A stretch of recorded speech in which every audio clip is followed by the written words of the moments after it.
Very interestingly ಮುಖ್ಯಮಂತ್ರಿಗಳ ಆಪ್ತ ವಲಯದಲ್ಲೇ ಗುರುತಿಸಿಕೊಂಡಿರುವ ಮತ್ತೋರ್ವ ಶಾಸಕ ಕೂಡ ನಾಳೆ ಮಧ್ಯಾಹ್ನ 3 ಗಂಟೆಗೆ ಸಿಎಂ ರಾಜೀನಾಮೆ ಕೊಡ್ತಿದ್ದಾರೆ ಅಂತ ಹೇಳಿದ್ದಾರೆ. ಯಾರದು? ಅಶೋಕ್ ಪಟ್ಟಣ್ ಕೊಡ್ತಾರೆ ಅನ್ಸುತ್ತೆ ಅಂತ ಅಂದಿದ್ದಾರೆ.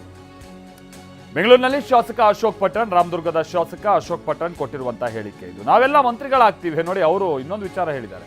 ನಾವೆಲ್ಲ ಮಂತ್ರಿಗಳಾಗ್ತೀವಿ, 15-20 ಜನರನ್ನು ಬದಲಿಸಬೇಕು. ನಾವು ಮಂತ್ರಿಗಳಾಗಬೇಕಿದ್ರೆ ಅಷ್ಟು ಮಂದಿ ಬದಲಾಗಬೇಕು. CLPಯಲ್ಲಿ ಯಾವುದೇ ವೋಟಿಂಗ್ ಇರೋದಿಲ್ಲ, ಬರೀ ಒಂದು ಮೀಟಿಂಗ್ ಅಷ್ಟೇ. ಹೈಕಮಾಂಡ್ ಹೆಸರು ಹೇಳುತ್ತೆ, ಅವಿರೋಧವಾಗಿ ಸಿಎಂ ಆಯ್ಕೆ ಆಗುತ್ತೆ ಅಂತಾನೂ ಅಶೋಕ್ ಪಟ್ಟಣ್ ಹೇಳಿಕೆಯನ್ನ ಕೊಟ್ಟಿದ್ದಾರೆ. ಸಚಿವ ಸಂಪುಟ ಪ್ರಯತ್ನ ಮಾಡ್ತಾರೆ, ಸಕ್ಸಸ್ ಆದ ತರ ಕಾಣ್ತದೆ. ಇದು ರೀಶಫಲ್ ಮಾಡೋ ಬದಲಿಗೆ ಹೊಸ ಮುಖ್ಯಮಂತ್ರಿ ಬರ್ತಾರೆ. ಓಕೆ, ಹೊಸ ಮುಖ್ಯಮಂತ್ರಿ ಇದರೊಳಗೆ ಎಲ್ಲ ಹೊಸ ಮಂತ್ರಿಗಳು ಸೇರ್ಲೇಬೇಕಲ್ಲ. ಅದ್ರೊಳಗೆ ನಾವೆಲ್ಲ ಸೇರ್ಕೊಂತೀವಿ, ನಮಗೂ ಸೇರಿಸ್ಬೋದು ಅಂತ ನಾವು ಆಸೆ ಇಟ್ಕೊಂಡಿದ್ದೀವಿ.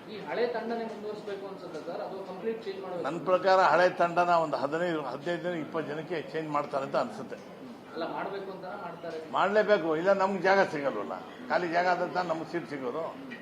ಅವ್ರು ಖಾಲಿ ಮಾಡಲೇಬೇಕು ಅಂತ ನಾವು ಹೇಳ್ತೀವಿ. ಹೊಸ ಮುಖ್ಯಮಂತ್ರಿಗಳಿಗೆ ನಾವು ಒಂದು ಅರಿಕೆ ಏನಂದ್ರೆ, ಯಾರೇ ಹೊಸ ಮುಖ್ಯಮಂತ್ರಿ ಆದರೂ ಕೂಡ ನಮ್ದೆಲ್ಲ ಕನ್ಸಿಡರ್ ಮಾಡಬೇಕು, ನಮಗೆಲ್ಲ ಹೊಸಬ್ರಿಗೆ ಆದ್ಯತೆ ಕೊಡಬೇಕು ಅಂತ ಹೇಳ್ತೀವಿ.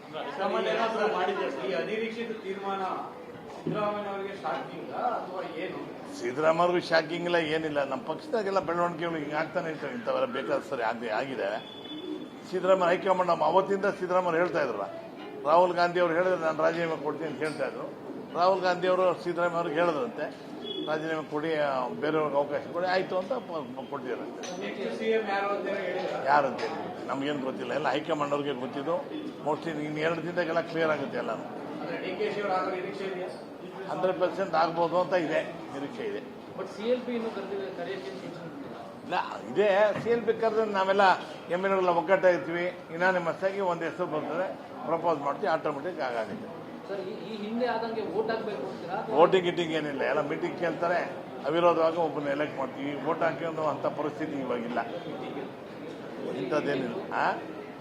ವೋಟಿಂಗ್ ಪರಿಸ್ಥಿತಿ ಇಲ್ಲ, ಮೀಟಿಂಗ್ ಕರಿತೀವಿ, ಅವಿರೋಧವಾಗಿ ಎಲ್ಲರೂ ಸಪೋರ್ಟ್ ಮಾಡ್ತೀವಿ, ಒಬ್ಬನ ಒಳ್ಳೆ ನಾಯಕನ ಎಲೆಕ್ಟ್ ಮಾಡ್ತೀವಿ ಅಷ್ಟೇ.